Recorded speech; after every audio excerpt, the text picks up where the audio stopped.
Okay, last 300 meters to the finish line. Sino kayang unang angat dito? Ronnie Ramos. Mangat sa kanan. Sino ang agad ni Moises Marot? Mangat tayo si Gerald Mawalang. Gilbert Rosado. Kadalas 50 kilometers per hour. Last 200 meters to the finish line. Ronnie Ramos pa rin nasa harapan. Tinutugis pa rin Gilbert Rosado. Moises Marot and Gerald Mawalang. Sino kayo mauna sa...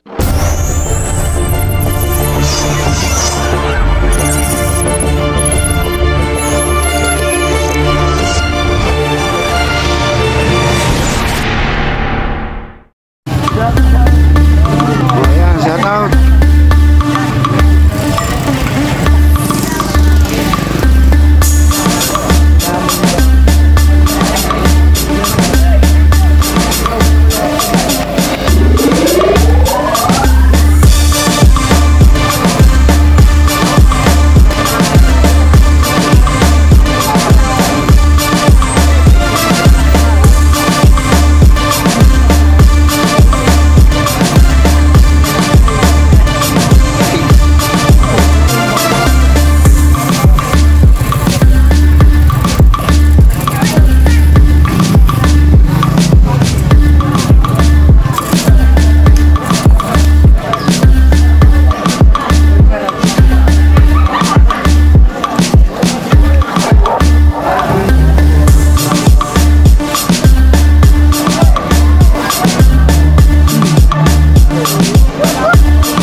So, yo! Diyos ka po kain, no? Andito na naman tayo sa Barangay San Blas Cycling Race. Ito sa Villasis, Pangasinan, kung saan ito yung bayan ni Ronald Loranza. So, bago tayo magbantan, bago tayo makbag, para magtugisan, kailangan siyempre natin shoutout si Barangay Captain Marlon Olivar at sa ating race organizer na si Mami Jan Bascos. Ayun.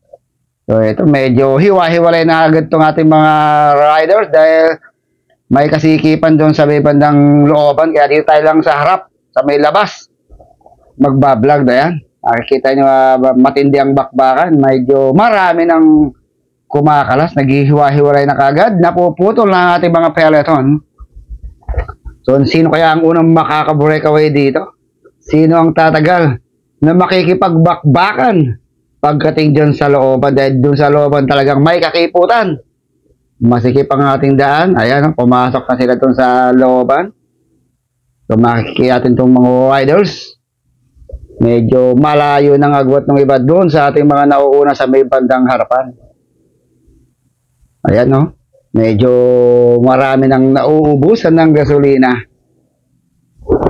So mamaya titigil natin mamaya doon sa may bandang harapan kung mayroon na ba tayong breakaway. Okay, so back in action tayo. So ito, meron tayong breakaway. Gilbert Rosario, si Yannick Reyes, Reo Diaz, and Marvin Tabayo. So apat yung agad na nag-breakaway natin, pero malapit ang agwat dito sa peloton. Mga more or less 70 meters lang ang agwat ng ating apat na breakaway. Dito, hinahatak ngayon ni Ronnie Ramos to ating grupo. Papalapit doon sa ating apat na unang bumigwas. Unang nagtangka, nagbadyang mag-breakaway. So, medyo lumalayo na ng agwat ang ating mga breakaway dito sa ating peloton. So, meron to isang umagwat na naman. Isang team, UCC Riders, from Purbistono, Pangasinan to. Baka ito si Roniel Ergis. Ewan ko, di ako sure.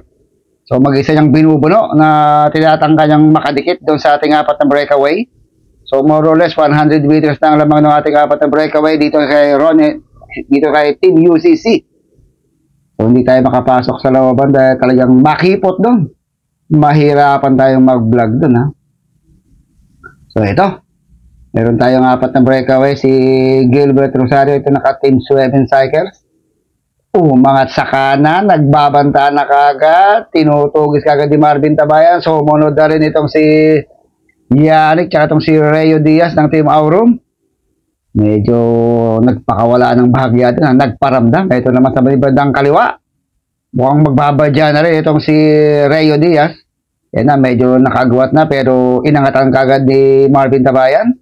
Nakalalay lang sa likuran itong si Gilbert Rosario. So, pumasok na naman doon sa may bakipot na lugar, ha. So, dito lang muna tayo sa may labas.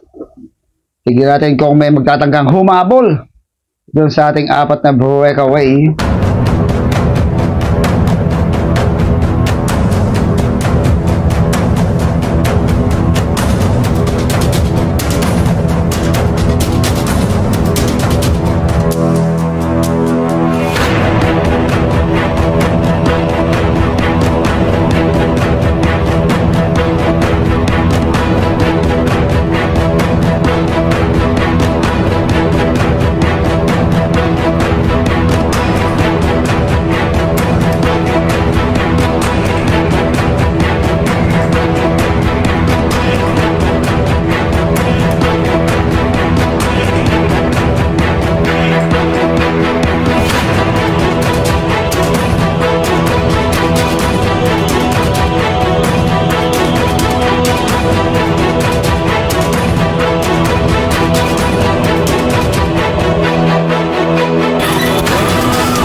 Nagkagaluhan na. Masaya.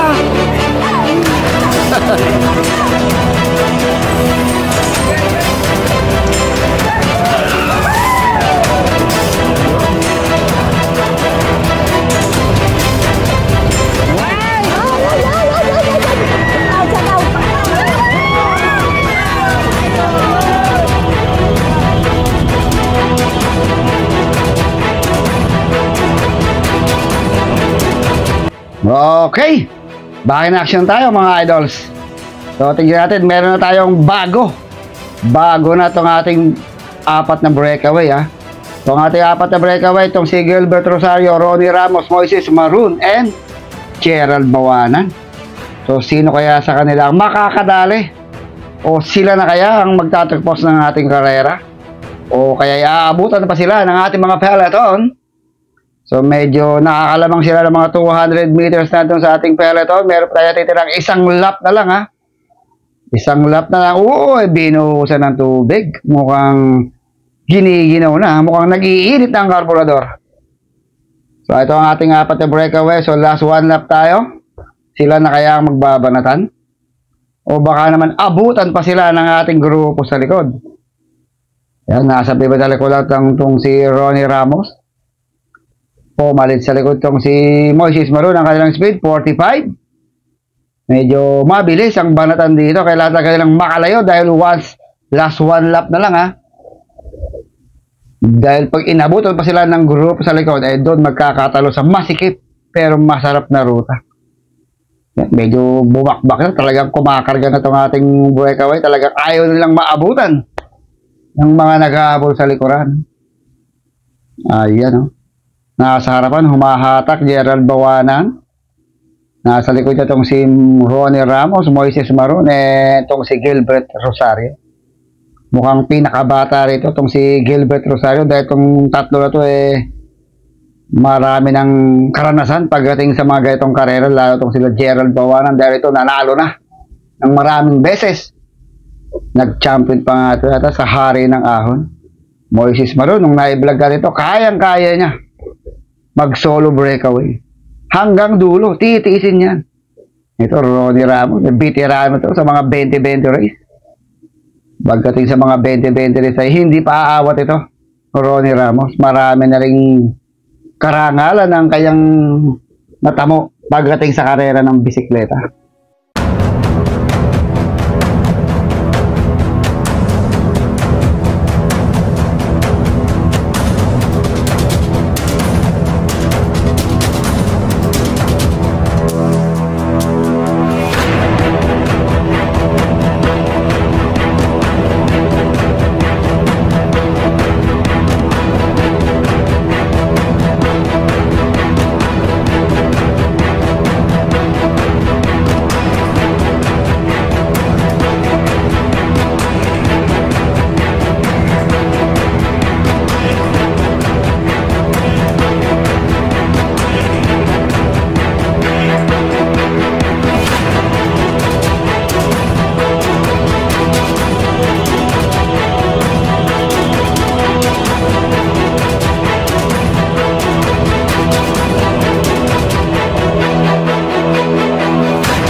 Okay, back in action tayo. So more or less 1.5 kilometers to the finish line. Nasa harapan pa natin si Moises Maron. Nasa likod niya to si Gilbert Rosario, Gerald Bawanan, and Ronnie Ramos. So sino kaya sa kanila makakadali? Ayan, umangat na sa kanan si Gilbert Rosario. Sinundan kagad Moises Maron, Bawanan, and Ronnie Ramos. Ang kanilang speed 45-47 kilometers per hour. Medyo mabilis to. Sa bandang kanan naman, nagbabadya itong si Gerald Bawanan. Medyo mabilis ang kanilang bitang 50 kilometers per hour. Nagkakasagaran na to. Nagkakadiinin dahil malapit na tayo sa finish line. Medyo itong si Ronnie Ramos, andito lang sa may likod. Ayun, uminom ng gasolina. Ronnie Ramos, nagdadala ng trangko. Nasa likod niya, Gilbert Rosario and Gerald Bawanan. Mukhang hindi na tumatrangko itong si Ronnie Ramos. Baka magkakampi itong si Ronnie Ramos and Moises Maron. So walang kakampi itong si Bawanan at itong si Gilbert Rosario. So last 700 meters to the finish line, sinusundan na lang nila itong si Moises Maron.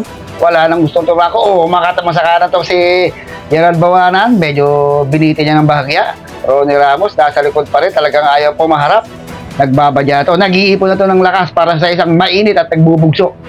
Bubugsong rematihan to, ha? Nagbabagang remate na mangyayari ito dahil puro rematista to, lalo tong si Gilbert Rosario, batang-bata, pero umangat na sa kanan itong si Ronnie Ramos. Sinundan kagad, nagkaangatan na 50 kilometers per hour Si Ronnie Ramos pa rin nasa harapan, nasa likod na to si Gerald Bawana. Si Moises Maron tumaangat pa, tinugis pa ni Gilbert Rosado, kumikigil sa kaliwa. Yan na, Ronnie Ramos pa rin nangunguna. Hindi na abot ang Ronnie Ramos. Moises Maron tumutugis pa rin si Gilbert Rosado. Ito si Gerald Bawana at ang nanalo ng IC. Ronnie Ramos second, Moises Maron in third place. Itong si Gilbert Rosario and Gerald Bawana ay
warsi naman na ron.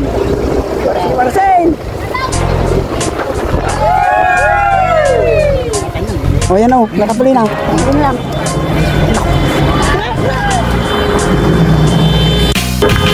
Sumama dito. Ayan, La Union, Batang Rizal, yun. Ang lahat. Grabe ng banatan na to. Nawala si Reo Diaz. Ayaw, doon natatapos. Grabe naman baka niyo. Shout out. Ayaw. So ating nanalo si uwi na. Okay, so maraming nahuli. Para si MJ. Ay! Kakayahan